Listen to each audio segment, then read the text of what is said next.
नमस्कार दोस्तों, एनसीआर की कनेक्टिविटी को पूरी तरह बदल देने वाले गुड़गांव, फरीदाबाद, नोएडा, ग्रेटर नोएडा और नमो भारत कॉरिडोर को लेकर एक बार फिर बड़ी अपडेट सामने आई है। करीब 64 किलोमीटर लंबे इस मेगा कॉरिडोर की डिटेल्ड प्रोजेक्ट रिपोर्ट यानी कि डीपीआर अब फाइनल हो चुकी है। लगभग 19,390 करोड़ की लागत वाले इस प्रोजेक्ट में रूट, स्टेशन, कॉस्ट और कंस्ट्रक्शन प्लानिंग जैसी कई अहम जानकारियां सामने आई हैं।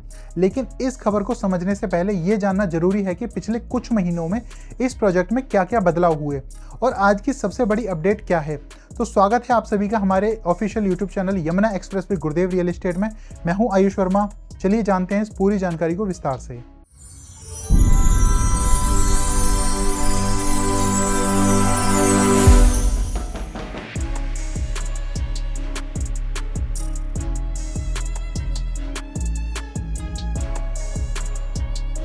साथियों, अगर आपको याद हो तो पिछले कई महीनों से इस कॉरिडोर को लेकर लगातार अलग अलग अपडेट सामने आ रही थी। शुरुआत में इस प्रोजेक्ट का उद्देश्य गुड़गांव, फरीदाबाद, नोएडा और ग्रेटर नोएडा को high speed regional transit network से जोड़ना था। इसके बाद रूट अलाइनमेंट पर काम शुरू हुआ। फिर हरियाणा सरकार ने अलाइनमेंट को मंजूरी दी और एनसीआरटीसी को डिटेल्ड प्रोजेक्ट रिपोर्ट यानी कि डीपीआर तैयार करने की जिम्मेदारियां सौंपी गईं।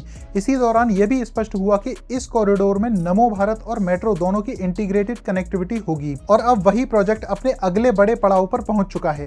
ताजा जानकारी के अनुसार 64 किलोमीटर लंबे गुड़गांव, ग्रेटर नोएडा, नमो भारत कॉरिडोर की डिटेल्ड प्रोजेक्ट रिपोर्ट यानी कि डीपीआर अब रेडी हो चुकी है। इस डीपीआर में पूरे प्रोजेक्ट का फाइनल टेक्निकल ब्लूप्रिंट तैयार किया गया है, जिसमें route, station, planning, construction, interchange location और प्रोजेक्ट कॉस्ट जैसी सभी महत्वपूर्ण जानकारियां शामिल हैं। इस मेगा प्रोजेक्ट पर लगभग 19,390 करोड़ खर्च होने का अनुमान लगाया गया है। अगर रूट की बात करें तो यह कॉरिडोर गुड़गांव, फरीदाबाद, नोएडा और ग्रेटर नोएडा को सीधे जोड़ेगा। इससे पहली बार एनसीआर के पश्चिमी और पूर्वी हिस्सों के बीच high speed public transport network तैयार होगा। डीपीआर के अनुसार इस पूरे कॉरिडोर में कुल 22 स्टेशन प्रस्तावित किए गए हैं। इनमें से 7 स्टेशन नमो भारत के और 15 मेट्रो स्टेशन शामिल होंगे। नोएडा और ग्रेटर नोएडा क्षेत्र में सेक्टर 135, 141 और सुथियाना प्रमुख मेट्रो स्टेशन होंगे, जबकि सेक्टर 142 और सूरजपुर को नमो भारत के प्रमुख स्टेशन के रूप में प्रस्तावित किया गया है। इस प्रोजेक्ट की सबसे बड़ी खासियत ये है कि इसे केवल एक रेल कॉरिडोर नहीं बल्कि इंटीग्रेटेड ट्रांसपोर्ट सिस्टम के रूप में विकसित किया जा रहा है।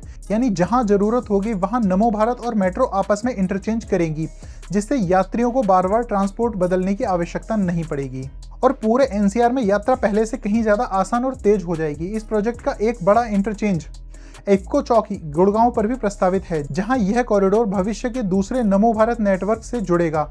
इसका फायदा यह होगा कि आने वाले समय में एक ही रीजनल ट्रांजिट सिस्टम के जरिए एनसीआर के कई प्रमुख शहरों तक सीमलेस कनेक्टिविटी मिल सकेगी। हालांकि अभी यह प्रोजेक्ट कंस्ट्रक्शन स्टेज में नहीं पहुंचा है। अब डीपीआर को संबंधित राज्य सरकारों और केंद्र सरकार से अंतिम मंजूरी मिलनी बाकी है। इसके बाद फंडिंग अप्रूवल, टेंडर प्रोसेस और फिर ग्राउंड कंस्ट्रक्शन शुरू हो जाएगा। यानी यह प्रोजेक्ट अब प्लानिंग फेज से आगे बढ़कर अप्रूवल फेज में प्रवेश कर चुका है। अगर रियल एस्टेट की बात करें तो एनसीआर में पिछले कुछ वर्षों का रिकॉर्ड बताता है कि जहां भी मेट्रो, एक्सप्रेसवे या नमो भारत जैसी बड़ी इंफ्रास्ट्रक्चर प्रोजेक्ट्स पहुंचे हैं, वहां रेजिडेंशियल, कमर्शियल और इंडस्ट्रियल ग्रोथ देखने को मिली है। कमर्शियल और इंडस्ट्रियल डेवलपमेंट की रफ्तार भी तेजी से बढ़ी है। ऐसे में नोएडा, ग्रेटर नोएडा, यमुना एक्सप्रेसवे और आसपास के ग्रोथ कॉरिडोर पर भविष्य में इसका सकारात्मक प्रभाव देखने को मिल सकता है।